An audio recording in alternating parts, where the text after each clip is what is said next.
She looks like you.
We're going to go in the order of the program.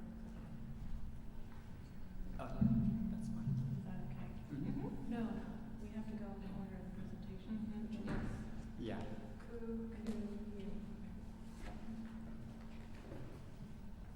Well, welcome everybody. Good afternoon. Thank you for being here. I am very pleased to introduce 4 amazing alumni of the doctoral program to talk about success and challenges of the experiences of Native American, Assyrian, Hmong, and Afghan communities and schools.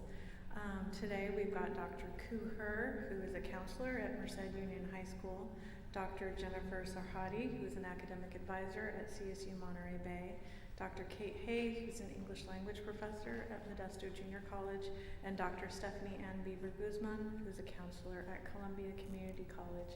And again, all recent graduates of our doctoral program who are going to talk about their dissertation research and the work that they've done in the past 3-4 years with their different communities and share with you their experiences and how they apply to both school in general, so both community college and the K12 educational context.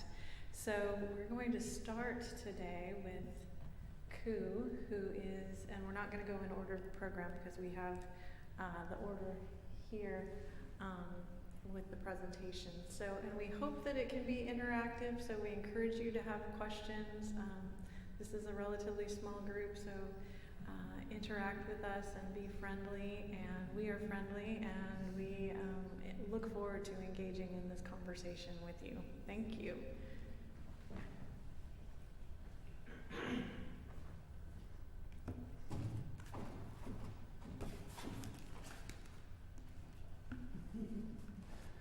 Well, good afternoon, everyone. Good afternoon. Hi. Hello, nice to see all of you. Thank you for giving up your Saturday to be here. To the ones who organized this event, thank you for having us. It's an honor for all of us to be here and present our work and the work of social justice. My name is Dr. Kuher. I am a counselor in the Merced Union High School District and also an adjunct professor for Fresno Pacific University. My study is fitting for this conference as the Hmong in the United States face a lot of inequity in education. Currently, there are over 300,000 Hmong in the United States, but the educational needs of the Hmong are misunderstood or masked because in demographic surveys, the Hmong is listed under Asian American or Southeast Asian or any other group.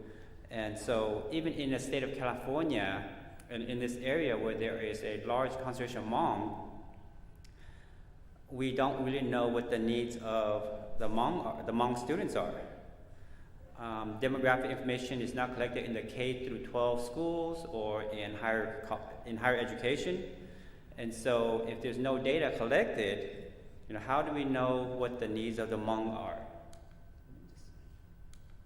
Switch over to our, okay. So that's my contact information. I started talking, I forgot to the slide, so I'll have my slide at the end as well.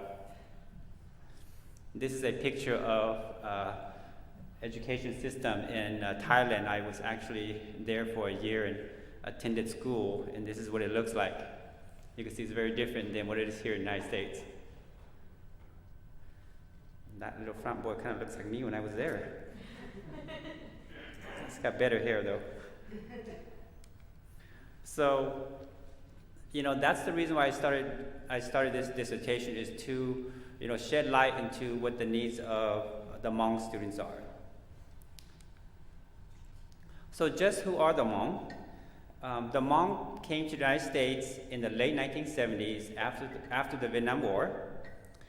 They had helped the United States fight in this Vietnam War, and when it was over, when the communist government took over, they started persecuting the Hmong, and so they fled Laos, came to refugee camps in Thailand, and then came to America.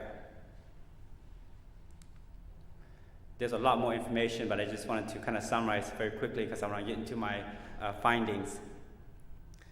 So my study uses a qualitative approach, trying to understand the lives of second-generation Hmong men as it pertains to their educational, cultural, and family experiences. Through interviews and demographic surveys, I was able to gather all of my data And from that, the following themes emerge. So the first theme is that because my students were second generation, they were greatly influenced by the struggles of their parents who were first generation. The parents came to America with little or nothing, and they struggled to survive in this country. Many of the families were scattered throughout all across America, so they had no family for support. They did not understand the language or the culture, and because they did not speak English, they could not find jobs and had to rely on welfare. One student spoke about how his family lived with 2 other families just so they could provide financial support. And because the adults spoke no language or no English, the children often had to take on adult responsibilities. Some of the kids had to translate at their own parent conferences in school. They had to pay the bills. They had to translate at social agencies. So it was quite difficult. I want to read 2 quotes from 2 of my participants.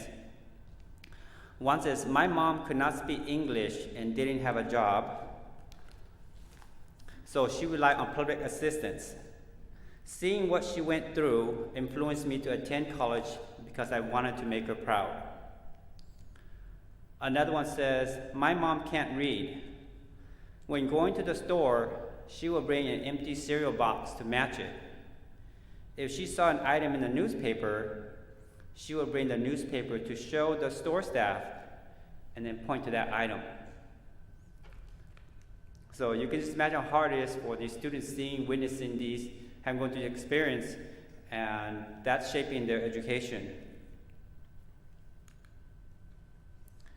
Another theme is that while the families struggle, there is a very strong connection and support from their families.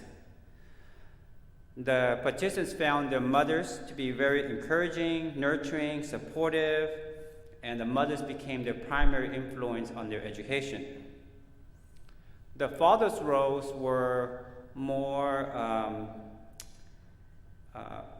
influential as it regards to decisions and roles outside of the family, within the culture, and in the community. The fathers also really wanted the participants to learn their language so they could keep up with the culture. And so because of the strong family connections, the participants saw higher education as a way for them to not just help themselves, but help their families.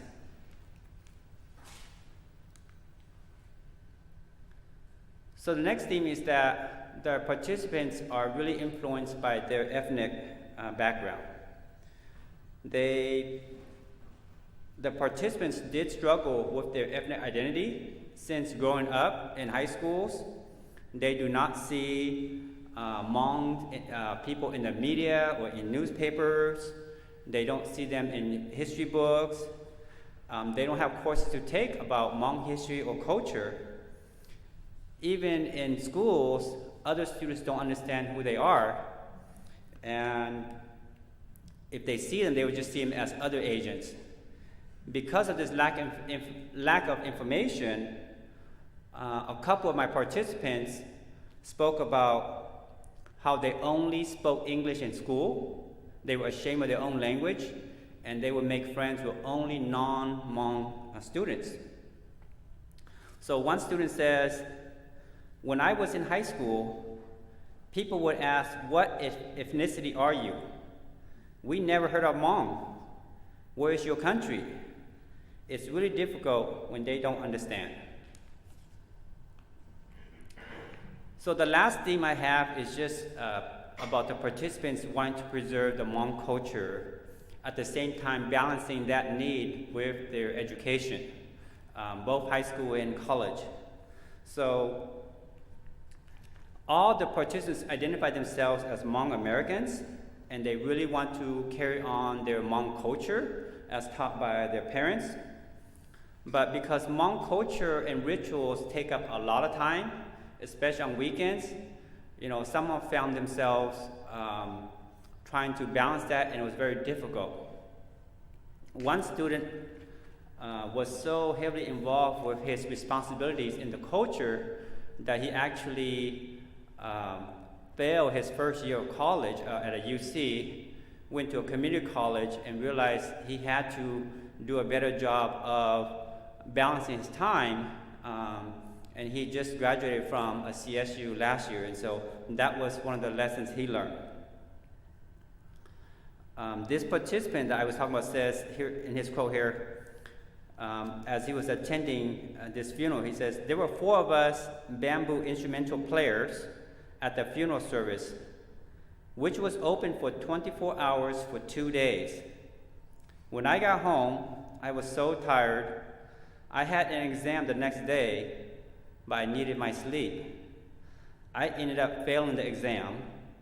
I felt like I let so many people down, myself, my parents, my family."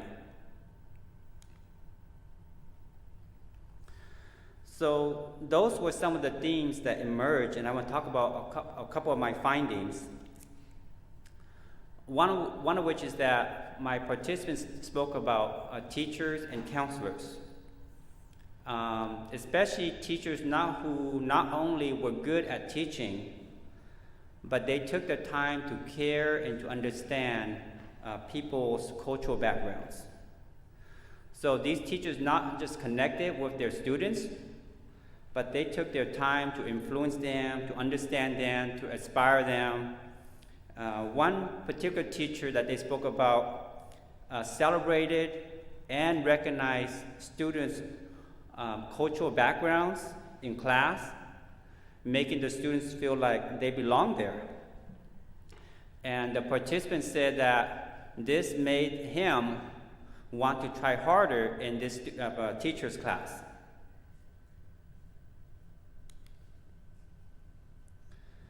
Another finding is that the mothers were vital in inspiring the participants to not just finish high school, but to finish college as well.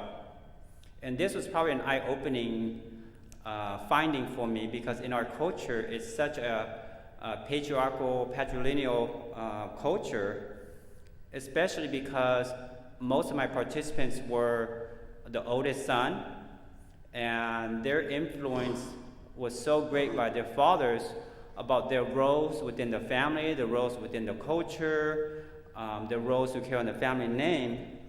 And prior to the study, I thought that their influence would mainly come from the father.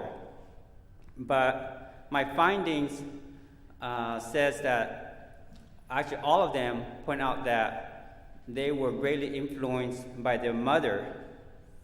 And when I was giving this talk at another place, there were over 40 youth in the audience. And when I mentioned this part, all of them shook their head or nodded their head in agreement. And the reason they said it was the mother is because of her nurturing, encouraging role. Whereas the father would talk about doing well in school, but their roles and they're not as nurturing. And so that was a main finding I found. The last two was just implications. So I already spoke about the need for teachers to use diverse materials and connecting with students earlier. One of them that I spoke at the very beginning is that there is no data about Hmong students in schools, not at the high school level, not at the college level. I live in Merced County, and even in that county where there are over 8,000 Hmong in our school system, there is no data on how our students are doing. And so even in a conference like when we talk about social justice, how do you help the students if you don't have data on what their needs are? So one thing would be, we've already started talking about having this data available so we know what the needs are. Another recommendation is that a few years ago, Assembly Bill 78 was passed, and this bill encouraged social studies classes to include the Hmong and their role in the Vietnam War in the history classes. But the bill only encourages, it does not mandate, and so who knows how many school districts are doing this, because in many of our history books, there is no mention of any of the groups that are involved in the Vietnam War. It's very quick. So those were the two big recommendations that I have, and I know my time's coming near too, so I want to end it there and then just see what questions you have, because I know I have 3 other colleagues coming behind me. So I have a few minutes for questions. Thank you for your time.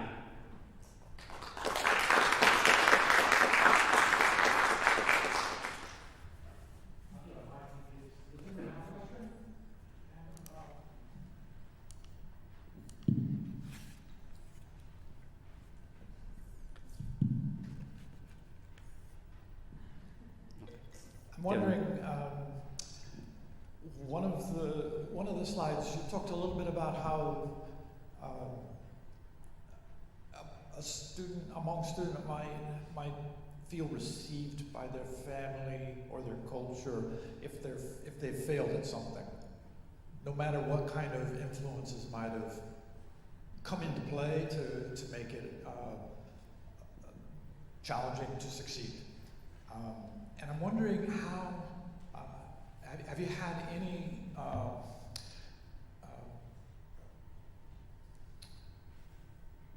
have you in your conversations with either in your study or in your own personal lives, relationships, have you had a sense that the younger generations are learning how to kind of grow beyond that feeling that we can feel coming if you feel like you've let others down because you haven't been able to do something that the structure that you're operating in isn't really allowing you the space and skill to succeed? Are they beginning to see that, and is that helping them kind of acclimate to things they aren't able to achieve so that they don't personalize it and feel less motivated to even try? Well, just talking in terms of just culture and the pressures and doing well, I think that when we go from, I'm a 1.5 generation, which means I was born in Laos and grew up here in America, so kind of in the middle between the first and second generation. That sense of what you're talking about is very strong from first to second, but now that we're in the third generation, we're so heavily, just like any student, we're so heavily influenced by social media and all the things that are going out there that I think that today's children are more influenced by when you see kind of typical American culture out here than it is the Hmong culture, because it's hard to maintain your own culture when 8-9 hours a day they've got social media, they got internet, they got their phones, right? And so what they see in front of them, and they're exposed to the English language so many hours in a day. And even my own kids, I only see them for a short amount of time, and I speak Hmong to them, but my time with them is very short. So I hope that kind of answers what you're... No, I get the sense that there's a transition underway there that yeah. Unfortunately may also be pulling them away from their cultural roots and Hmong traditions. Yeah, that's interesting. Any other? Okay, we'll have time at the very end for more if they occur to us, but thank you. All right, well, next thing we'll have Jennifer.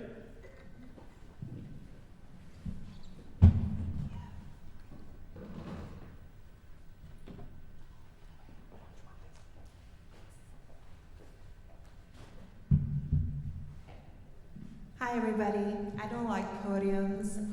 It creates distance between us, and I like us to be friendly. Alright, so my name is Jennifer Sarhadi. My topic is on being Assyrian. So This is the dissertation topic I researched on. The reason I did it is because I'm also Assyrian and I was a refugee from Iran, or I guess I am. Alright, so let's get started. So who are Assyrians? So Assyrians' history starts from 4,000 years ago in 3rd millennium BC in Mesopotamia. Assyrians have contributed greatly in the field of science, religion, government, politics, and Assyrian king Ashurbanipal created the first library in the world that also contributed greatly in understanding the ancient civilization. Hammurabi, which is another king of Assyrians, created the code of law that everybody knows about, and Assyria covered modern-day Iraq, eastern Syria, and northern Iran, and southeastern Turkey. So 2,500 years ago, when Assyrian got conquered, and Assyrian became vulnerable to massacre, genocide, deportation, and a lot of negative things happened. So because of that, a lot of Assyrians started moving away from those countries to become refugees. So the number of refugees have been different. So in California, this is based on US Census data. In California, there are 23,688 Assyrian. Out of those numbers, 6,864 are from Iran. In the Central Valley or Stanislaus County, we have 5,437 Assyrian. Out of those numbers, we have 2,793 that are from Iran. So a lot of people in this area. All right, this is a graph a table showcases the summary of refugees in the US. So why should we care about refugees in general? Why do we care? The refugee crisis has impacted the US and it will continue to do so. In fact, this table showcases just that. The numbers are from 2000 to 2020, and this is the Assyrian data from Assyrian refugees coming from Near East South Asia, which is Iran is part of. And the thing that you should know that the United Nations High Commissioner for Refugee has mentioned that half of the refugees are children under the age of 18. The new administration, the Biden administration, has promised to admit 125,000 refugees to the US, and 35,000 of them would be from Near East South Asia, which again, Iran is part of. So when I was doing my research, I was able to get 7 candidates for my study. 3 of them were male and the rest were female. 2 of them came from San Jose and the rest were from the Stanislaus County. The age group was from 10 when they got to the US to the 17, the oldest. And as you can see, the earliest that came to the US was in 2000, the latest was 2012. Out of the interviews, 4 different themes emerged, and I have the themes on here. So the first theme is the road to transition, the second theme is transitional student, the third one is developing resilience, and the fourth one is self-actualization. So the road to transition, I argue that the refugee, it's a re-traumatizing event for these participants. 1, because they feel isolated, and then 2 is because they are forced to accelerate in an accelerated rate learn a new culture. The lack of understanding of the American culture creates this isolation and fear and feeling that they can't do anything in the US education system. This theme is divided in 3 sub-themes. So the first one is the cost of survival, which discusses about how the emotional and mental trauma that leaves a scar in these students due to the transitional process. The second sub-theme is importance of navigational wealth, which I expand on how understanding how the US education system works really impacts the education experience of these participants. And lastly, is parentification. And in this sub-theme, I discuss about how even though these participants have to take responsibility of their parents, that were what originally was their parents' responsibility, had positive and negative outcomes on their education, on their experience. So the first participants, I have quotation on here, it's Ray. I would like to read this one because I think this is the most impactful one. So I'll read it from here. So he says, I hated it. It was the most dreadful thing ever. When I had to go to 8th grade, I literally cried the entire night. I cried to the point my sister were like, maybe we should homeschool him. It was like torture. School was awful. So whenever I look back at 7th and 8th grade, I black out school. I literally cried the entire night. And when I finally showed up to school, I was depressed. I was sad. Everything was dark, like the world felt black and white. I didn't like it at all. I didn't want to be there. I didn't want to talk to anyone. I just wanted to leave. I would literally look forward to Friday. Just get out of here. I need to leave. I hated it. I hated it. This aligns well with the first sub-theme, this isolation that really impacted Ray and how he felt about school. He hated it. It created this depression and sadness within him. The second quotation I have from Shauna really expands on the idea of having this lack of knowledge of how the education system works and creates barriers for students. The third quotation I have for Cyrus, he talks about, taking responsibility from his parents. He has to translate for them, and even though this took away time from his studies, also had a positive outcome for him because he was able to learn the language because of translating for his parents, and also learn something new. The second theme, the transitional student, I argue that this process of learning a new culture creates this idea of changing who we are, or identifying what our culture, what is the identity of these individuals, what is the culture, navigating into between the two cultures. On one hand, they don't know the new culture really well, and on the other hand, they have to negotiate between the home culture, which is Assyrian, and the school culture, which is American. So in this theme, there are two sub-themes, Forging New World, which talks about, going to school and trying to navigate the new system, new culture, and that creates the culture shock within them, and this push to have this mental shift within them. And then the next one is cultural dilemma. So while they're going to school to learn this new culture, they want to be American, but at the same time, there's this intergenerational conflict that happens with their parents, because the parents are telling them, no, you can't be like that. So I have two quotations here as well. The first one is from Shauna, where she comes to school and she sees the new students, new culture, and she's shocked. And she judges people, as she says, and she's wondering why people are wearing makeup. But slowly, as time moves on and she becomes acculturated into the American culture and how the school system is, she changes as well. There's this mental shift that she's going through, which makes her feel like she can do makeup too and go to school, and this becomes part of her normal life. Mary Smith talks about this intergenerational conflict with her mom. At school, she's being pushed to shave, to make changes to her body, and at home, her mom tells her no, because she's too young to do that, because that's an Assyrian-Iranian culture. You don't do that till you're over 18 years old. So this conflict, this argument, it's being created between the mom and the daughter, but slowly, once the mom gives in, Mary feels, finally, I can be American, I can be who I want to be.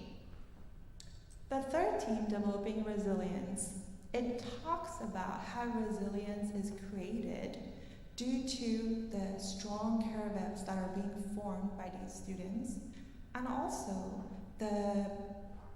this relationship building that they're having, and the sense of gratefulness that they're having toward the new country, the host country.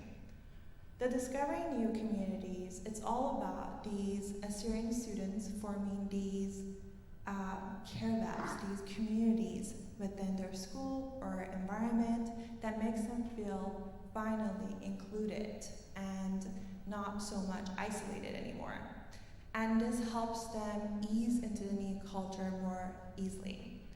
The second one, Benevolent Instructors, has everything to do with how they have instructors or teachers that are compassionate and are devoting so much time to help these particular students, which really helps them acculturate into the culture with ease. And then the last one, American Land of Free. These participants felt so grateful, even though they have experienced so much trauma. At the beginning, they felt so grateful to be in this country and be able to have a better future for themselves. So this created resilience. And I have two different quotations here. So Victoria talks about, these caravans. She came to the US, her school was filled with Assyrian population. She felt immediately included, but at the same time she felt sad for her sister. Her sister did not have that at all. And this lack of community, this lack of welcoming environment really impacted her sister's education. She didn't want to go to school. The second quotation, Manili talks about, coming from a background that is really hard in Iran to improve your lifestyle. But when she came to the US, she felt so grateful for all the opportunities that were given to her. So she felt that I am so grateful to be here that I want to be a positive member to this society. And lastly, self-actualization. I argue that the refugee experience created these different identities within these participants. Their identity was impacted due to the refugee experience. So the first identity is sacrificial lamb self. And this one basically talks about how these participants felt that their parents sacrificed everything for them to come to the US. And they felt indebted to their parents. They felt that they needed to do well in this country in order to basically pay back their parents for what they had done for them. And advocacy self. Because these students went through this refugee experience, they became fully aware of what other students like themselves experienced. So they really wanted to advocate for students like themselves. And lastly, ambitious self. These students are coming with this cultural wealth that is so into higher education, learning, and growing. So they brought this with them to the US, and they felt really ambitious about having a better life, having a better future in the US. So I have Victoria talks about exactly the sacrificial lamb, and also her being ambitious too. It talks about how she felt that failure was not an option for her. Her parents had sacrificed so much for her to be here, and it would have been embarrassing for her to say, I couldn't do it. Her parents did so much for her. So it was always the fact that she would do well in the US. But at the same time, she was ambitious. She wanted to see how far she could go in the US by working hard. And Shana talks about, our responsibilities as individuals, as refugees, to advocate for our population. She was very proud of being Assyrian, so she was like, we need to advocate for Assyrian people. Not a lot of people know about us, and the only way to advocate and grow is to have people with higher education to be our voice, basically. So let's talk about, solutions. Obviously, this research has a great impact and learning for Assyrian Iranian refugee, but it's not only about Assyrian Iranian refugee. It actually we can create different ideas and strategy to help ease the transition process for all newcomer students. So one of the examples I have there is having a hub, a club, a center, anything that would improve the the sense of belonging for these students. And this connects well with the study, and there's an ample amount of research that talks about sense of belonging and how it has a direct impact on a student's success. So by having this center, a hub, a club on campuses, it will improve that sense of belonging, and also it will be a community where students can connect to each other and not feel that they're isolated by themselves. Next one is peer mentorship.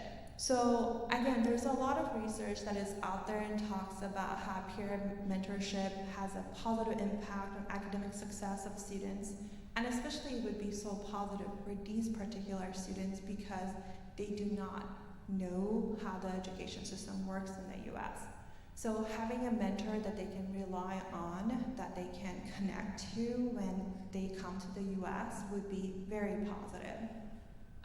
Mandatory academic career counseling. So this one, I'm an academic advisor, I have been a career advisor. I know the difference it makes for the student's life, and this would be so impactful for newcomer students. As I said, they do not know the resources available for them, they do not know the academic system. So by having the mandatory academic advising, they can touch base with a counselor, with an academic advisor, where they can find out what they need to do in order to succeed in the US. And also the career advising, knowing what options are out there that would match their academic goals so they can reach those options. And then mandatory counseling. This is a big deal, and in the US I feel there is this movement in social and emotional health and well-being of students, and that has a great impact of student success. And because these students are coming to the US with trauma, it's really important to take care of that trauma. Ray in this study talks about how counseling had a positive impact on his self-confidence and making sure that he was succeeding in school. And then workshop to success. This workshops would be available for everybody, basically. It would be available for parents of these newcomers so they can understand the system themselves.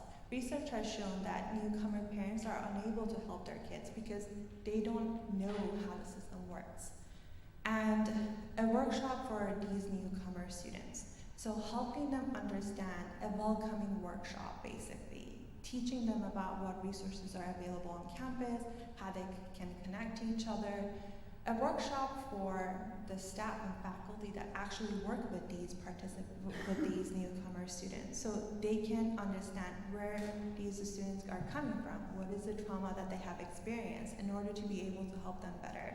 And lastly, workshop for the rest of the student population, so they know that the trauma that these students are bringing does not help when they bully them, and it really impacts the acculturation process for them. All right, so thank you so much. And last presentation, I just wanted you guys to take a minute to reflect, ask me any questions you might have.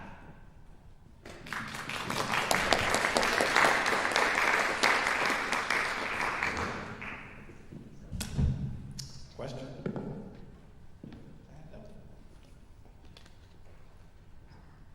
Ready?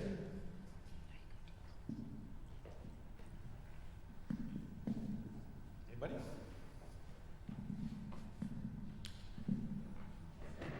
I guess I did a really good job. You did a good job, yeah. I was struck again that there's a strong component to the motivation that the young students have that grows out of a sense of how important it is to their parents and to their family who sacrificed and experienced loss to come here and have had a challenge adjusting themselves. How does that look in a classroom setting to them? Do they feel isolated from that aspiration? Or do they feel energized sometimes the things you were talking about, and both of the first two presentations kind of touched on the importance of doing something successful for others to appreciate in them, not so much just for their own well-being, but because it means something important to the family. But then there are all these obstructions and obstacles to fulfilling that.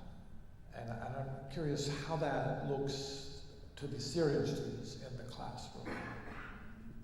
Thanks. For the Assyrian people, the experiences of their parents had actually a positive impact on their education in most part because they felt that they needed to do well in their classroom. So they would work hard in their classroom in order to succeed. But yes, there are limitations to that because they don't speak the English language. There is challenges when it comes to resources on campus and how to reach those resources, and how the system works itself.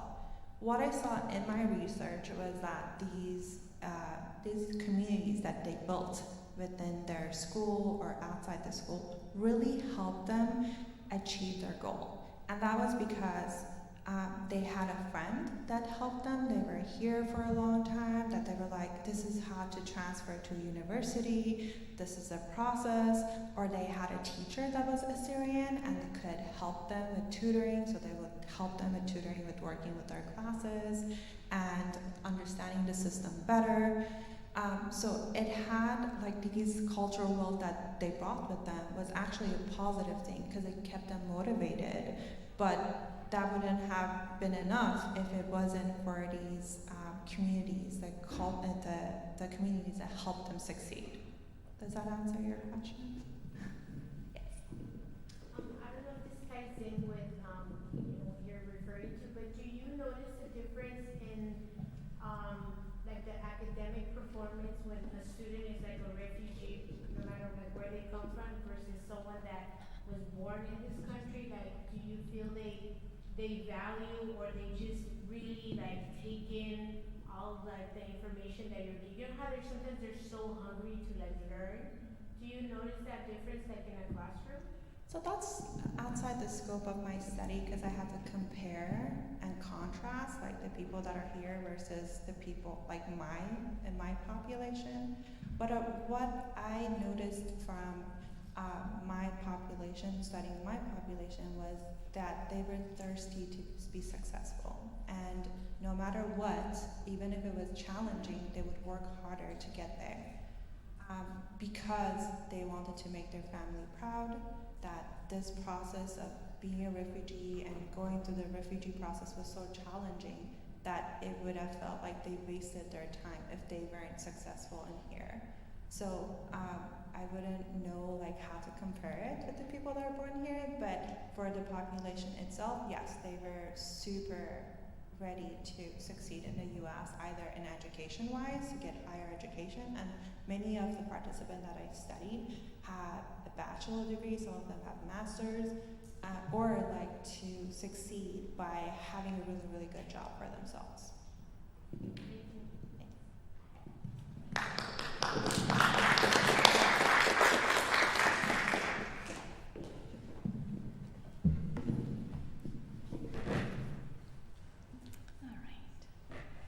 My name is Kate Hay, and I teach English language in the English Language Department at Modesto Junior College.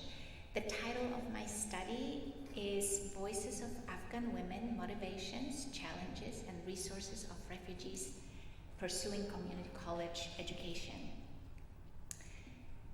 As an immigrant myself from Poland and an English language instructor, I've always been interested in hearing stories that brought my students into my classroom. And this is what sparked this idea of this study. I wanted to learn more about our refugee students.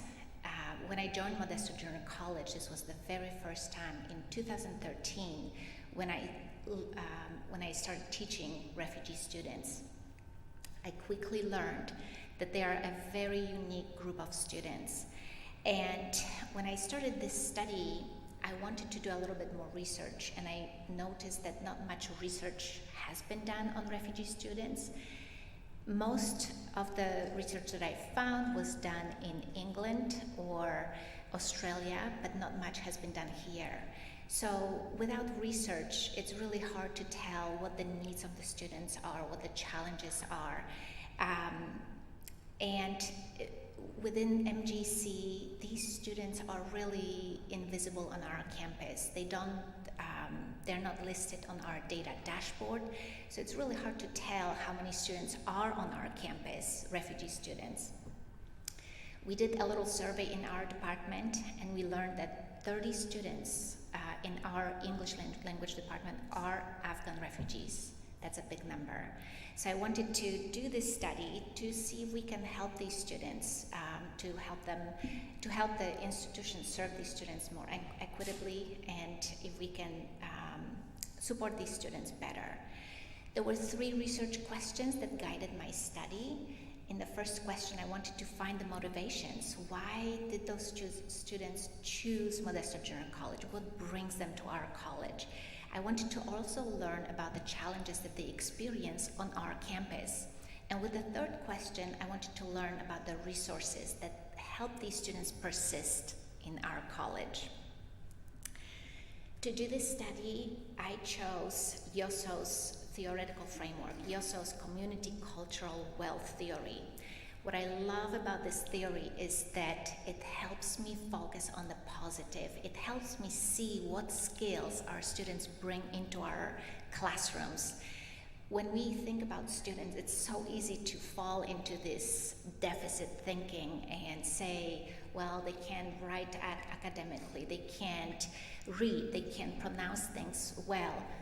But Yoso's community cultural wealth theory encourages us to look at the skills that students bring into our classroom. So my goal was to see which ones of those 6 capitals that Tara Yoso tells us that our students bring into our classrooms, which ones do our Afghan women bring into the classroom?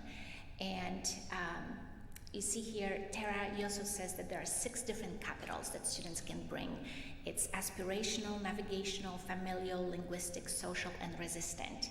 And I'm here to tell you that I found evidence of all 6 capitals in the data that I collected. The study that I did was a qualitative study with a narrative approach. So I wanted to hear stories from my students. My questions started with, tell me about. I had 4 participants, and I met with those participants multiple times, so I had multiple interviews. I had hours of data to analyze. These 4 participants were MGC students. They were all women who identified themselves as refugees. 2 of them were single women, and 2 were married with children. And 4 different themes emerged from the data analysis, and it's belief in education, challenges, resources, and personal strengths. Let me tell you a little bit about those amazing Afghan women. One thing that I want you to remember from this is that they have this amazing, strong belief in education. This belief in education comes from 4 different sources. It's the family that inspires and encourages them. This is where the women get this trust and value in education that is born in those families. The culture and community plays a really important role. One of my participants said, as a matter of fact, she said, everybody knows how much Afghans love education. And I found this very interesting because I don't think too many of us know that. The lived experiences in Afghanistan also help women with this, with the development of this belief in education. 2 of the women that I spoke with, their parents were well educated. One of the girls' moms was a medical doctor. The girl's father was an engineer. Another participant's parents were teachers. But one of the participants' parents never went to school. And I named this girl Zora, And when she was 2 years old, her whole family had to leave for Iran in search for job opportunities. So the women saw that no education meant no opportunities, and then the women whose parents were educated saw the connection with better opportunities and better employment. This belief in education also comes from this amazing motivation to earn a degree. And it's not just earning a degree, it's learning. The women want the knowledge. The 4 participants that I spoke with, they have a plan. They know exactly what their master's degree is going to be in. They know exactly what bachelor's degree will be in, which school they will go to. So again, you can see this belief is very present. They really appreciate the safety that they have here in our schools, that there are no bombings on the way to school, no explosions. They love the financial stability that comes with employment that they didn't experience in Afghanistan, and they really appreciate the better educational system here in the US. The women also shared a lot of challenges in Afghanistan. I divided these in 3 different groups: the gender inequality, educational, and economic challenges. With gender inequality, women shared that they felt that they were not valued by the men in their culture. And I want to add to this, because I will talk about this in a few minutes too. It was the men in the culture that they seemed didn't value the women, but when it came to the men in their families, they were very encouraging and inspirational. And I'll talk about this in a minute. The women felt that it was kind of unfair to have to be covered head to toe all the time, where their brothers could go on a hot day to school in shorts, but the women again had to be completely covered. They also felt that it was unfair that their brothers had male teachers who were better educated than female teachers. Because of Taliban, women could not go to school for a period of time. It was kind of on and off. So male teachers seemed to be better prepared for the jobs, and the women said, we wish we had access to male teachers just like our brothers did too. With educational challenges that the women shared from Afghanistan, living in a constant fear of the bombings, fear of being poisoned at school. The Taliban would come in and poison water fountains just to discourage the women from going to school. Fear of being hit. The 4 participants that I spoke with were talking about being hit with a stick by teachers for having their nails too long, for having their pants too tight. So there was a constant fear of that. Different school rules and expectations, different teaching style, poor conditions at school, and I chose this picture here that reflects really well stories of what the schools looked like in Afghanistan. One of the participants said that she wasn't in the actual physical school until the 12th grade. Her classes were held outside. She had to use her backpack sometimes to sit on so that she wouldn't sit in the mud. Different school admissions and economic challenges. Women shared that a lot of young people were leaving Afghanistan due to no opportunities, right? So when the women moved here to the United States, their challenges did not stop. Women had to start from zero. They came here with 1 suitcase per person. They were allowed only 1 suitcase. Within the first month, one of the participants shared that her family did not have any furniture in the house that they were renting. No furniture, no plates to eat on, no pans to cook with. She said, we were grateful to bring our blankets from Afghanistan. And I remember hearing this and reflecting on this. If I had to leave my country in a rush, would I remember to bring blankets, right? If you have only 1 suitcase to bring, would you remember to bring blankets? But she said those blankets saved them for the very first month when they rented the house. Difficulties with finding employment. All 4 women said that it was very difficult to find a job. And then personal personal challenges that the women shared had a lot to do with missing the family. Many of them came with their husbands and children, right? But some of them had to leave family behind. So being a mother and going to school, being a caregiver, one of the participants' mother got stuck in Afghanistan. There was a problem with her visa, so she had to stay behind with 4 older siblings. My participant is 19 years old, and she had to learn how to cook right away because she came here with her father and 4 young siblings. So all of that while going to school, while trying to learn a new language, trying to learn the new educational system, how it works. 2 of my participants came here during the pandemic. Even though they started classes like they wanted to in our college, they were thrown into online classes. 2 of my participants never used a computer before, so typing is a challenge, right? And then doing classes through the computer was a huge challenge. Going through microaggressions, they shared how their neighbors use bad language towards their children.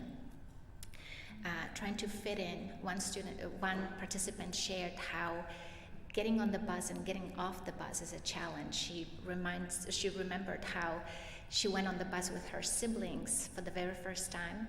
She didn't know how to get off the bus. She didn't know how to request a stop. So finally she said, we went up to the bus driver and we said, we want to get off. And he showed them how to pull the string to request a stop. So little things that we don't even think about. Getting off the bus can be a huge challenge for Afghan women. Navigating resources. When I did my research, I remember reading a lot about refugee students not knowing what resources are available to them on our campuses. These women told me that MGC did a really good job informing everyone of the resources that are available. But the women said the problem was they didn't know which ones were right for them. They were overwhelmed with all the resources that they heard about. And one more thing I wanted to mention here. In the blue little box, there's a list of things that students have to show in order to register for credit courses. Not all of these documents are needed, between 2 or 3. But for Afghan women, even trying to find one of these documents was a problem. So I'll go quickly through the list. So proof of owning or renting a residence in California. Even though they were able to rent a house, their names were not on the rental. One woman shared that they didn't have a mailbox for 6 months after they got to the United States. So proving that they own something or owning a house is not possible for refugee students for many years, but renting a house, she said, my father's name was on the rental, so I couldn't prove that. California driver's license. These women have never driven before, so getting a driver's license is not really a priority. Without having a car, without knowing the language, they can't really pass the test. A current California license for professional practice. Whoever made this list did not have refugee students in mind. California vehicle registration, again, with no car, there's no registration. Active California bank account, with no income, there's no need for the bank account to open. And then proof of employment in California. Again, all 4 participants mentioned that it was very difficult to find a job when they came here. Very quickly, theme number 3 was the resources. I wanted to see what resources help these women persist on our campuses. And family was number 1. Family is a strong place where these women get their encouragement and inspiration. Zora is the one whose family had to leave for Iran, right? Whose parents never went to school. She talks to her father on a weekly basis, and she says that her father would always tell her that, I don't have my glasses, do as much as you can to continue your studies. He never went to school and had a lot of problems when young. He always wanted me to study, to have a better life. So even though her dad had never experienced education, he knows how important it is for his daughter. Vida is the one, my next quotation, Vida is the one who had a baby mid-semester. She said that she had to do homework the day after she came back from the hospital with a newborn. She already had 2 kids at home, little kids, and plus a newborn. She said, Kate, I wanted to quit so many times during that semester. It was too overwhelming. But it was her husband who kept telling her, you are a strong woman, you can do it. She said these words kept her going, and she was able to finish the semester. Community plays a huge role, Afghan community for Afghan women. This is where they rely on this community. This is where they learn about which school to sign up for, which major to choose, which hospital to go to. They also spoke highly about the staff and counselors at Modesto Junior College and how they were able to register for courses with all the help that they received. But they also spoke highly about the teachers. And what I found interesting, what the women said was that the teachers at the college helped the women feel that they belonged in college. And I would like to encourage all of you, I don't know how many teachers are here, but I would like to encourage all the teachers to reflect and think, what is it that we do that helps our students feel that they belong in our colleges, in our campuses, right? And take this to your departmental meetings, share, learn from one another, and let's be more intentional about that. My last theme that came out through the data analysis was my favorite, the personal strength. Those women, the strength that they bring to our campuses is so inspiring.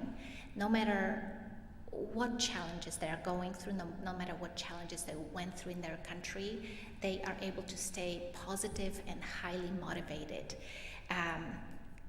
And I won't read all those quotes, but basically the women constantly would say, it's difficult, but I'm fine, I have to keep going.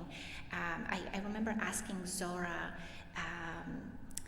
how those challenges make her feel, and she didn't understand my question, and so I replied and paraphrased the question a little bit, and I said, well, do you think they make you a little bit weaker? And she said, absolutely not. If anything, I get stronger day by day. The women's intelligence is just shining through everything that they say. They are so proud of themselves for earning A's at schools. They're very proud of other Afghan women who were left behind in the country for becoming teachers, doctors. Those women are extremely persistent, resilient, and this persistence and resilience comes from all those lived experiences from Afghanistan, from all those challenges that they went through. The persistence comes from this belief in education. They know that there will be a better future once they finish school and get educated. But also the last one, again, no matter how many challenges they're going through, what they went through already, these women just want to help others. Vida said that her dream is to come back to Modesto Junior College one day and work there. And I asked her, what would you like to do? And she said, I want to be there for the newly arrived refugees. I want to do what was done for me. I want to support them. So I said, okay, so you're hired, what will you do? And this is what she said. I will hold their hands. She was talking about the newly arrived refugees. I will hold their hands. I will encourage them. I will give them a positive view of the life here in the United States, because some of the immigrants who came here are under lots of pressure. There's no one to help them and tell them that this is a good place for them. I want to encourage them not to worry. So, knowing what we know about Afghan refugees, what can we do on our campuses? So, if you're looking for ways to support your students on your campus, Afghan students, I would suggest partnering with IRC or World Relief. Those two organizations have been working with refugee students for many, many years. They can answer, I can almost guarantee, every question that you have about refugees overall. They know their needs, they know about their challenges, so that's a good start. One of the things that we created at Modesto Junior College based on the findings of this study was creating what we call Hambasta Gizanan. And to translate from Dari, this is gatherings for women. And we meet with the women twice a month, every other week, and we ask them how we can basically help them. We have 6 Afghan women who volunteer to be in the leadership position for those gatherings, and they run the meetings. We support them the best way we can by showing them what resources are available. And I don't know if you listen to NPR, but 2 of our leaders from Hambasta Gizanan were on the radio actually the other day, and they were talking about their gatherings at Modesto Junior College, and we had a lot of response from the community asking us how they can help out. So this was wonderful. Another thing that we do, this is the last thing I will mention, is that we try to listen to our students' needs. We have opened literacy classes only for Afghan women. We want them to feel comfortable, so we have literacy classes for them. We also opened an early education, childhood education courses that help Afghan women with the vocabulary that they will need in order to start the early childhood education program. And the last one, we also, not the last one, we have many different things, but the time will not allow me to talk about everything, but we open a driver's license class, and this is for everyone, but most for English language learners, because it helps with the vocabulary. Anyone who wants to take the driver's license test, who can take this class, will be able to do so because of the vocabulary that we teach there.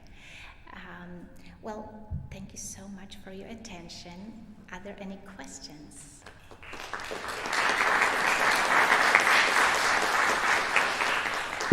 Yes. Hello. We're actually from the qualitative research class right now in the ED program. So that was fabulous. That was like our class in one thing. But I'm just curious, how did you go about selecting your 4 participants? Okay, yeah, great question. So, for my study, I knew I wanted students who would be able to speak English. So I chose our credit program, and I sent out a flyer asking for participants. And I was extremely nervous that I would get hundreds of participants, not knowing how many refugee students we had on our campus back then. And because of the delay in getting my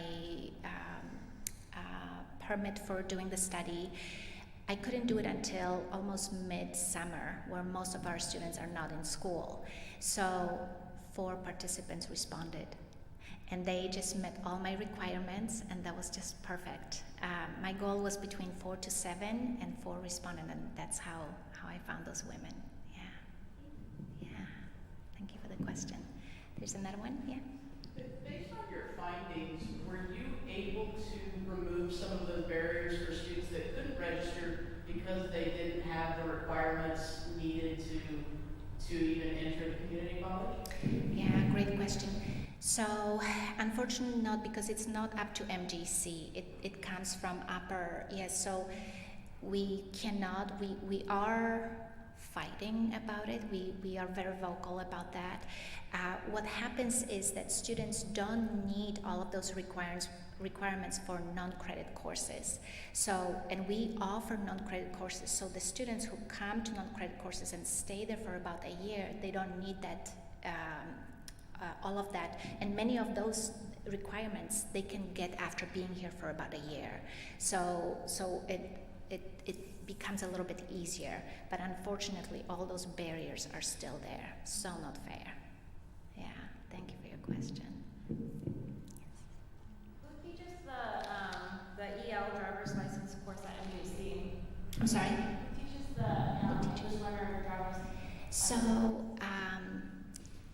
are you asking for a name of the instructor? Or no? So it's language, yeah, so it's English language instructor. Yeah. And we offer those classes depending on how many students are interested. So I'm not sure if we have one this semester, but we've done it before. Yeah.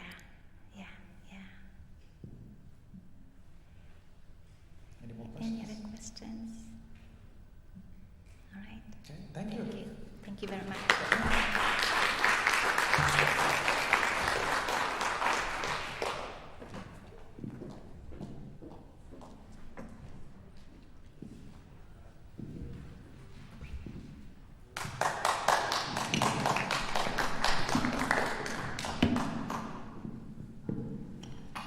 Hey young, Kale Atme Omalio. Sadia Nonsis, Sadia Deshan Dekyan. Dr. Stephanie Beaver-Guzman, Holier. I'm speaking to you in my Hupa language, Natinekwe Meheneekwe, of which I'm a toddler at. What I just shared, hello, Kale. Hey young Kale is hello. And thank you all for being here, for making time in your day. It's so nice to see all of you. And I know there's people in Zoom land right now also, so thank you for making time on your Saturday. So I'm going to share with you about my dissertation work, and hopefully you find some practical applications in the work that you do. And for those doctoral students here, or any student here, hopefully will help you expand your critical awareness and just think about some different techniques.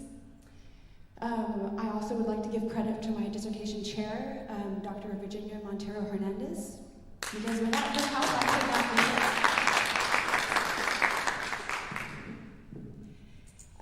So I was very interested in this topic because I am an enrolled member of the Hupa Valley tribe, which is way up in Humboldt County, and I'm white passing, so many people don't know that. And this native population is really one of those invisible populations in academia. And there was really not a lot of research that I could find.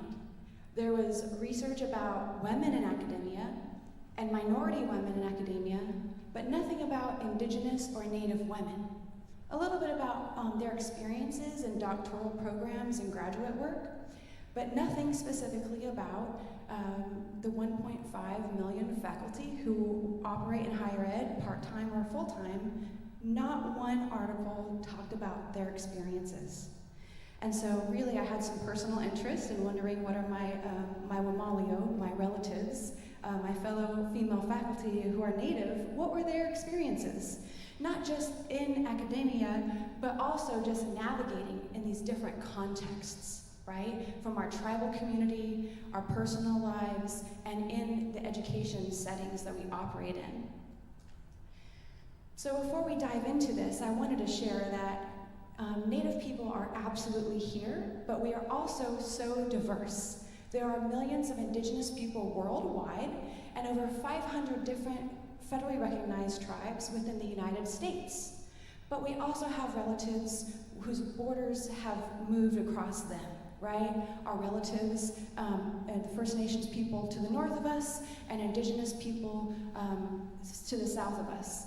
And so Native people might look white with blonde hair and blue eyes, but might be enrolled in a tribe that's recognized or not recognized by the government. We also have individuals who are Native, who are transnational, and maybe have no documentation of being citizens of this country. This is a lovely visual. It doesn't include all tribes throughout the state of California, but a fun fact, did you know there are 130 different federally recognized tribes in this state alone? And there's 80 more who are petitioning federal recognition. And so I share these numbers with you to create context. There are tremendous amounts of Native people in this state alone. This shows traditional homelands. It does not show the many other tribal nations from across the country or above or below our United States borders who are living within California and attending our schools, right? Government policies of forced removal and relocation have put our relatives in urban and rural areas. I work at Columbia College. I live up in the mountains, a little bit way up there. And in some work that I did for one of our local tribes, we found that there are over 40 different tribes represented, even though we're on Miwok land up there, right? So people think, oh, maybe you're one of 2 or 3 different tribes. We have between 30 to 40 different tribal nations represented in just one small community. So as we get to understanding this dissertation work, right, we first have to understand Native people across the country, across California, how are they faring in education? And so I'm not sure if you're aware of the boarding school history, but that has deep implications for how Native students and Native faculty experience higher ed and even our public school systems. So most of the time at any college campus, you'll see it's 1% or less of that college campus have Native people noted. And most of our conversations about equity, diversity, inclusion, most of our trainings are always discussing things with a black-white binary.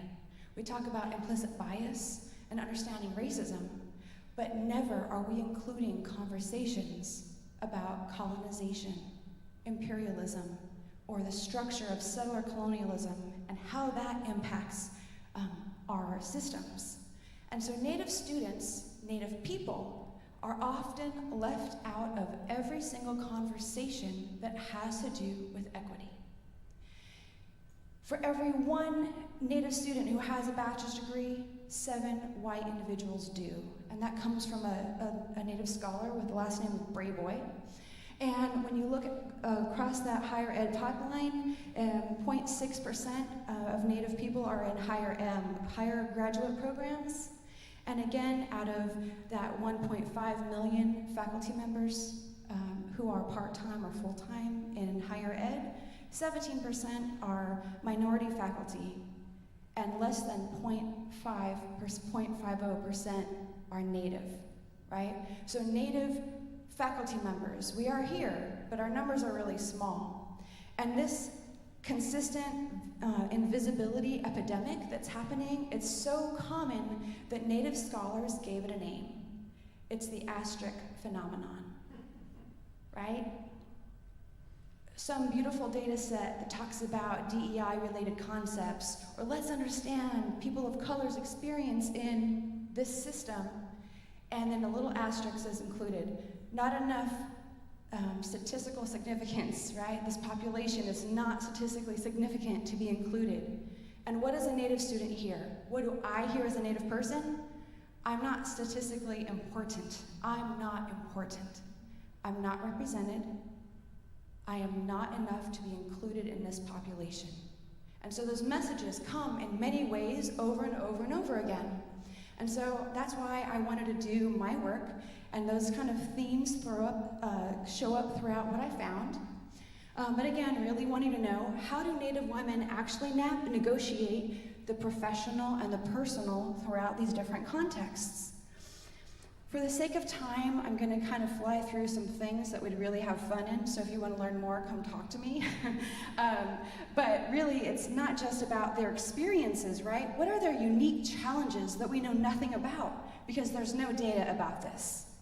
What are their strategies or mechanisms that they use to move across these contexts? And I'll give you an example of why I asked that question. In academia, if we show emotion or if I cry because I'm super passionate, my intelligence is often questioned. And the literature absolutely backs this up, right? So I'm supposed to behave like a man in academia to be viewed smart and successful. And if I have a child, I have to pretend I don't, or definitely get someone else to raise my child who's up here in the front.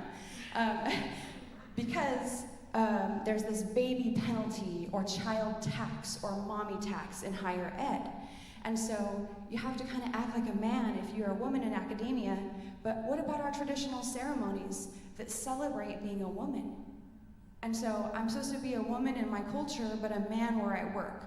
So what's it like to go back and forth, right? And that's what I was really curious about. And so what are those costs tied to having to adapt? And I kind of went through some of this, so I'm going to move forward. The literature review was amazing. There was all kinds of really fun stuff that I got to cover. It was very tedious and hard, but really talking about everything from feminism and tribal literature and understanding the history of Native people. I used 6 different theoretical frameworks to try to understand this because it's a lot and it's very complicated. But again, for the sake of time, I'm going to move forward. One thing I am going to share about my methodology, it was a qualitative inquiry. So I got to hear stories because their stories are so powerful and always unheard, never created space for. And 20 years ago, one of our Maori relatives over in New Zealand, Linda Smith, came up with this beautiful concept. Decolonizing methodologies is inherently recognizes how Native people have been exploited for their culture, their knowledge, their bodies, all in the name of research. And so if you want to work with Indigenous or Native people, you should absolutely ground yourself in this theoretical framework.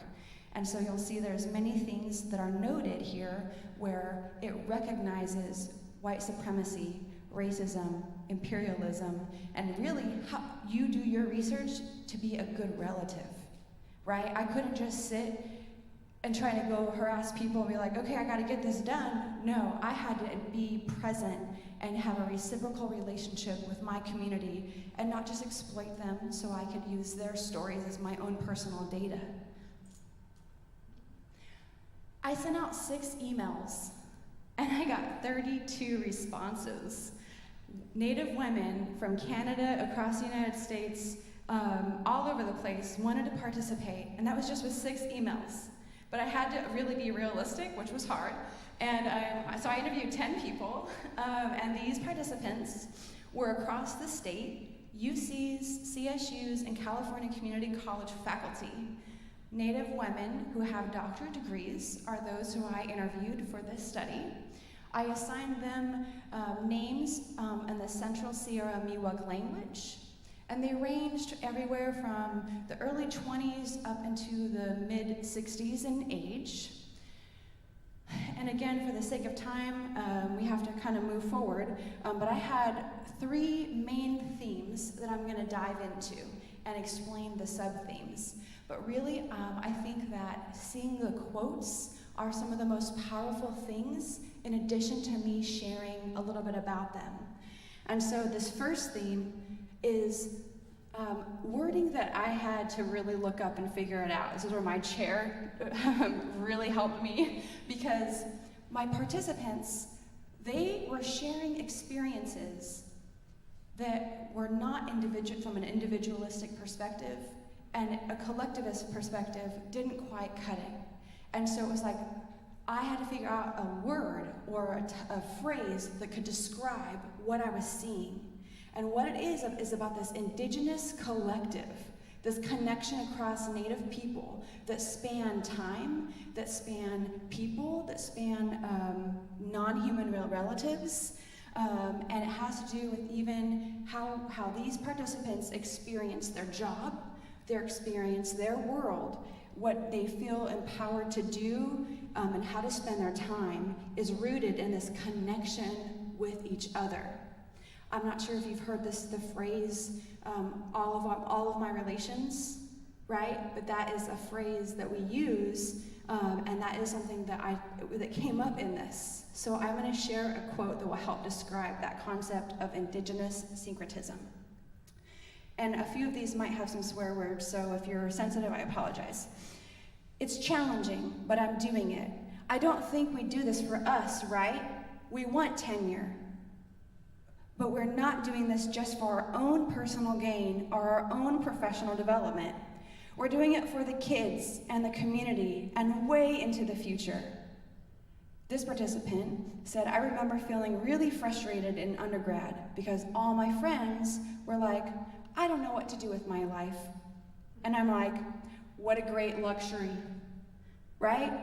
I was born into having a river to protect that is being dammed and contaminated, diverted and destroyed.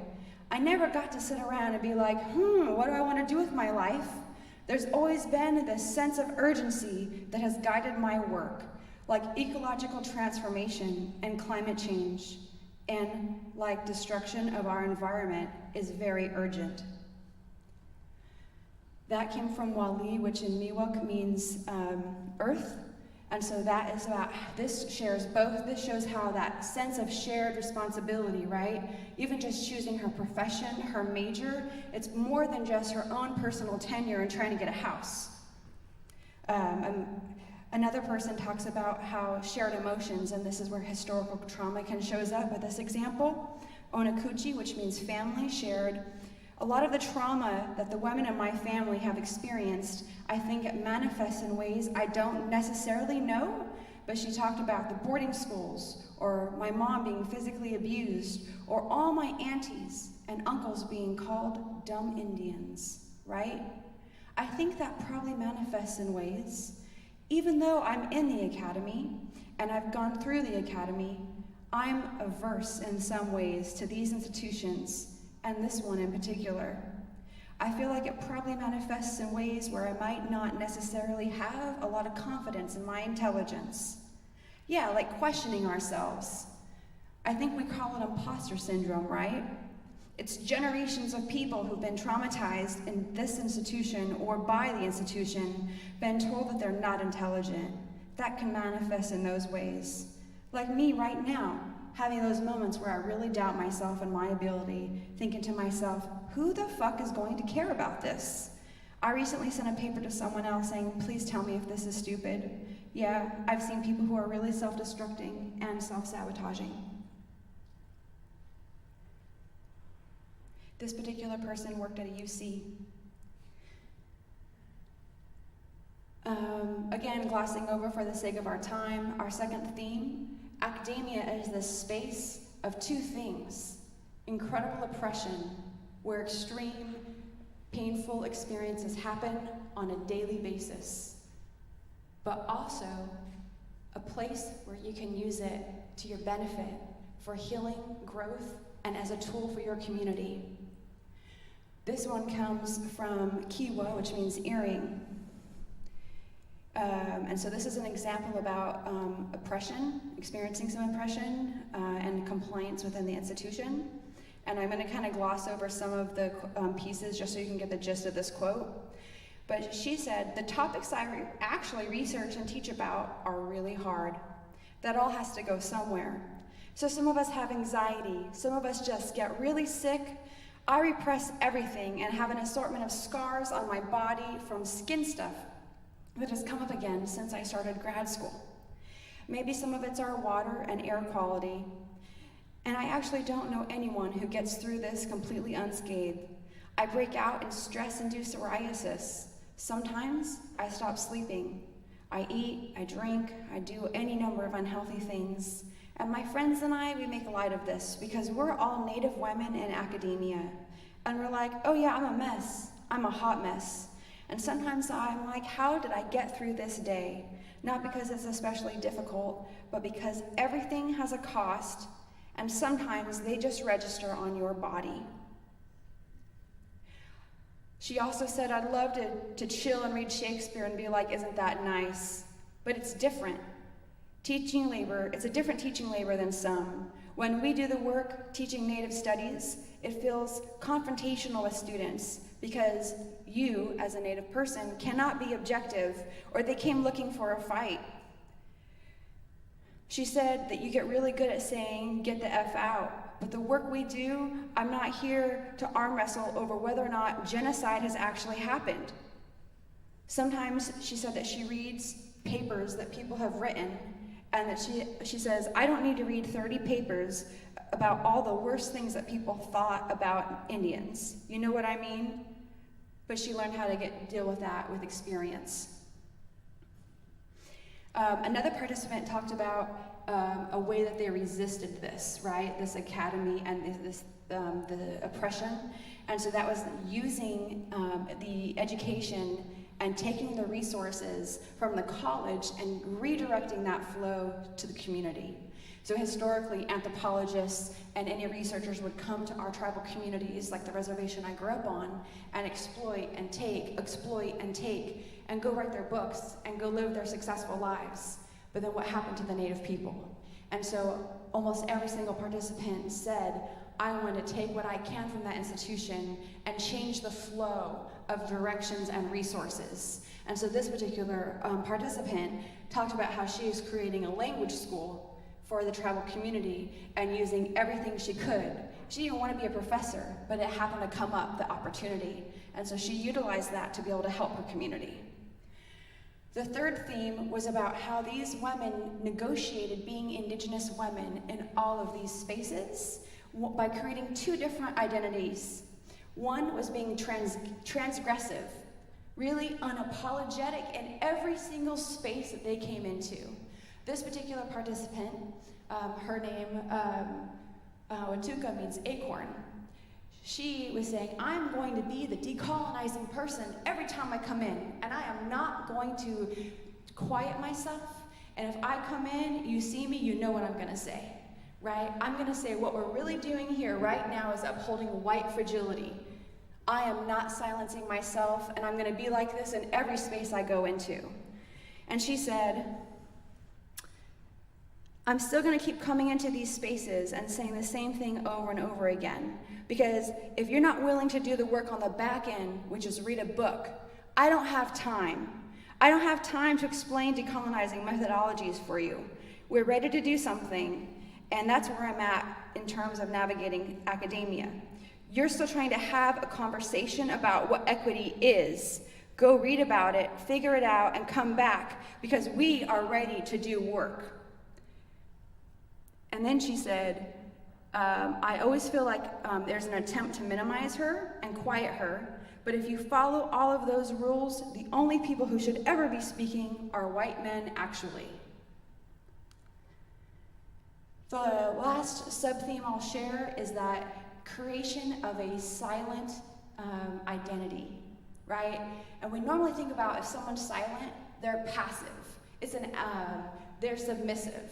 Right? If we're in a meeting, we know who dominates the work meetings. We know who dominates the spaces. And the people who are quiet, they just have given in.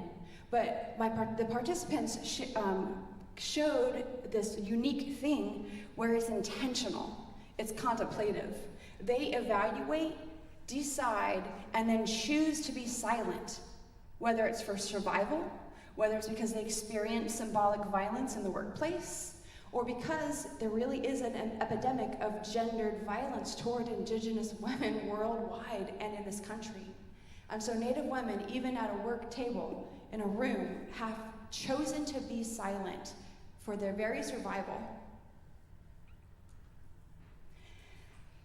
So really this Indigenous syncretism, right, how they are connected to each other, to previous ancestors, to those kids who haven't even been born yet, to my daughter and her future, to the impact of our climate change, that connection that guides responsibility and choices is this Indigenous syncretistic experience.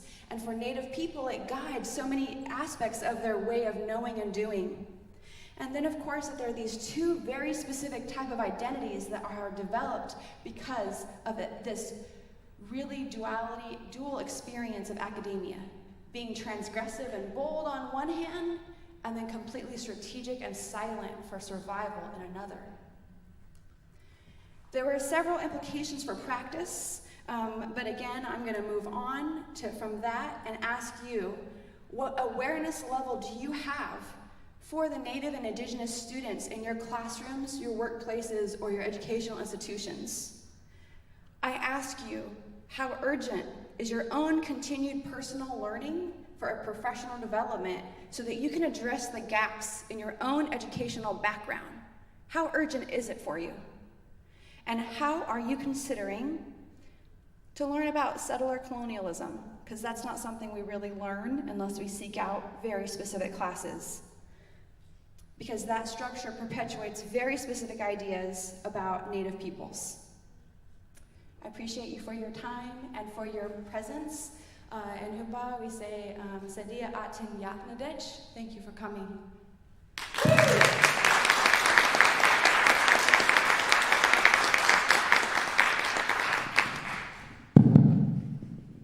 have a question. difficult for Native women to overcome in academia, staying connected to their cultural beliefs and responsibilities, or overcoming the invisibility and stereotypes and acceptance in academia? The question was, what did I find the participants' hardest experience was staying connected to their culture and spiritual paths, or navigating or experiencing that invisibility of the educational institution. Did I get that right? Right. So, every person is connected to their culture in different ways just because of assimilation, or, not everyone's traditional or knows their language or any of those type of things. But the things that came up the most often were people talking about the oppressive aspects of the educational system. Because it's microaggressions from colleagues. It's from only having to be the person, people will talk about racism, but how many people will raise their hand and say, hey, right now, the way we have this structured, this is not okay for our students of color. We're upholding certain systems of white supremacy in the room. Native people were some of the only ones who felt like they carried that burden, right? And so it was things like that that always showed up. Thank you, Dr.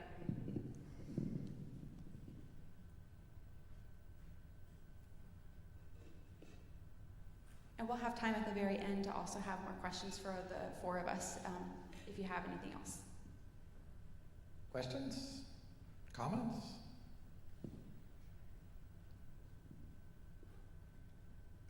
Okay.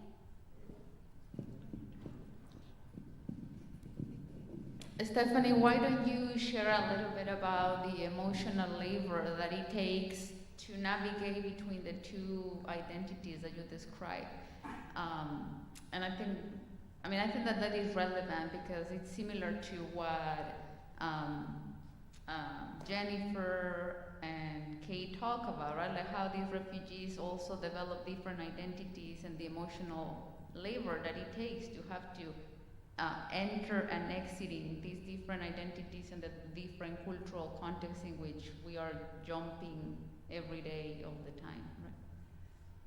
Thank you for that. So there is extreme emotional labor tied to shifting these different identities, and that the evidence of the labor shows up with some of the physical experiences that people talk about. It shows up with mental health issues, depression, anxiety. When you're talking about, one of them said, it's hard to go out for a lovely evening after work when I've been talking about genocide all day and having students question if that even really happened, right? Or if I, as a Native person teaching this content, can even be, unbiased, or if I'm just pushing a liberal agenda or not. And so they talked about there is extreme labor, and it felt incredibly crushing, and it was also tied to a lot of historical trauma when you're walking and entering in a space that was not designed for you, and educational systems were, that there's this very recent legacy of boarding school impact, and so being in that system is also a different experience for a lot of Native people. Okay. Well, we can move forward. Thank you so much for listening.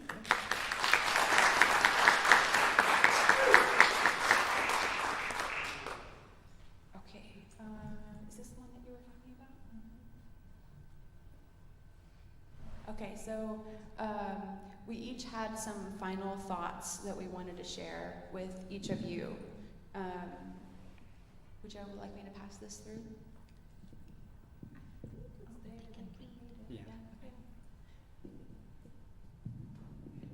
So really, we want to make sure that we, now that you've been exposed to 4 different, the amount of hours that went into each one of these dissertations, the amount of labor and work to share these just very brief overviews that you've had, what can you do with this information? How can you apply this in your own work or the settings that you operate in, or if you're a student and you're still studying, right? How can you work, what impacts does this have for you? And so we wanted to make some broad connections, each one of us. And so just for those who are way in the back, I'll share some of this, right? When you work with people from different backgrounds, it is important to recognize their cultural backgrounds and strengths. And that came from Dr. Herr. Being a unique student population, refugees need recognition and support on our campuses, from Dr. Hay. My study does not only apply to Assyrian, Iranian refugees, and the recommendations can work for all students that have left their country to move to the US, from Dr. Sardahi. And then social justice begins when we acknowledge our individual responsibilities to address and be accountable for our own education and professional knowledge gaps regarding Native students and colleagues.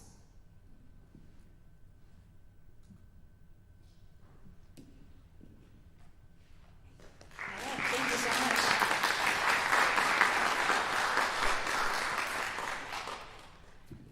I think we have about 10 minutes left, so if there are things that are coming up for you or questions that you might have, I know we're all available and ready to share, even if it's, we have 4 different unique populations, but there are those similar overlap as well.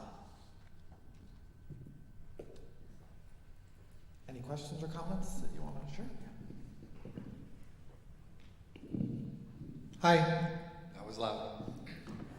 How did you all navigate the emotional labor of conducting qualitative research?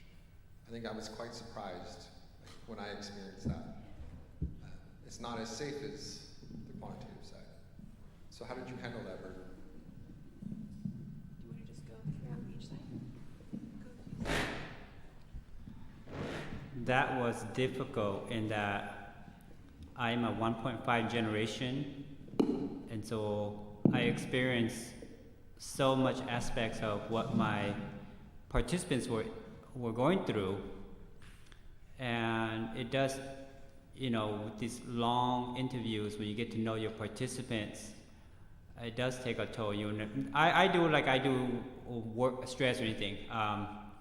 I barbecue, I go fishing, I exercise regularly, things that I don't think that is not related to the research that I do a lot, because after the interview I feel so drained that I have to do something non-academic, right?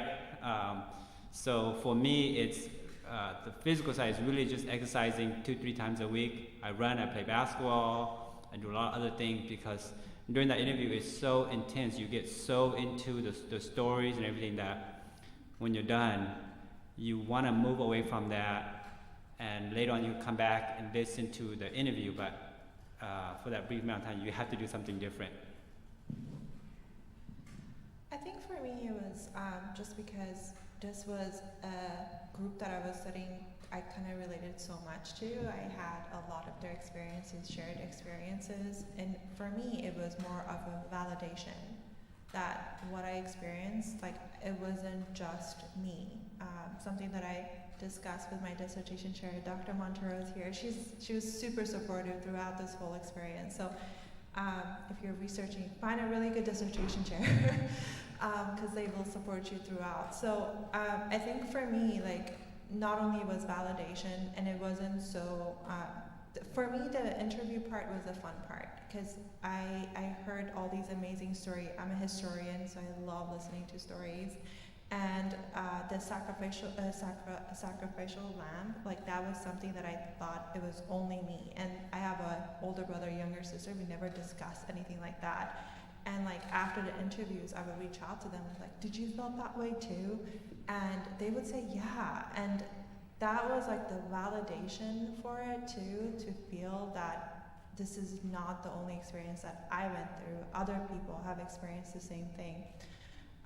The challenging part was the writing, I think, for me, is just being a trilingual actually, and English is not my first language, so it was just coming up with words that would describe the experience of these participants. That was the hard part, and talking about it sometimes too, just am I using the right words for it to describe the experience? So, and as Ku said, always take time for yourself to just step away from your paper, and the interviews really does help as well.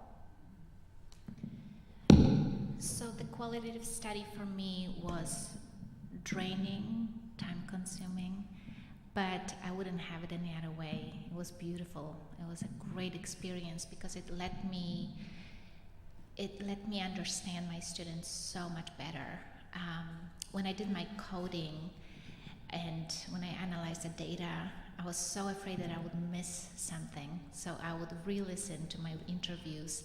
And I did that during the pandemic. So I had to walk to get out of the house. So I would bring my headphones and I would listen to those interviews and I would cry. Because there were so many beautiful stories that my students shared, so I would walk by myself and cry by myself, just while listening. So yeah, it can seem draining, but it's a wonderful experience that quantitative study wouldn't give you, in my opinion. For me, it was a mix of things. The literature review was really hard in itself because I was learning history that I had never learned. And, historical trauma is a very real thing. And so it took me a long time just to process. I would have to just read and then process. I would write and then process. And I have doubted myself in the steps along the way, and I felt our whole system was really colonized and oppressive. And so Dr. Virginia Montero Hernandez and I would talk about these things. And I did have to have self-care and take breaks because it was really heavy. The interviews, I was so amazed and excited to be able to do. I felt a sense of sisterhood and connection with my participants. I had felt really isolated learning some of the topics because I didn't have a background in Native American studies, and a lot of my content really touched onto those things. And so normally you'd have a class and to go through some of those things. And so really I reached out to my chair and Dr. Anicia Mayer, and that's who I relied on for support. I even reached out to other Native scholars to be like, hey, am I totally off on this theory that I just read? And so there were times where I felt really isolated, and it was very emotional because I was learning the language that also described my own experiences. And to have the wording to describe that, it was really powerful.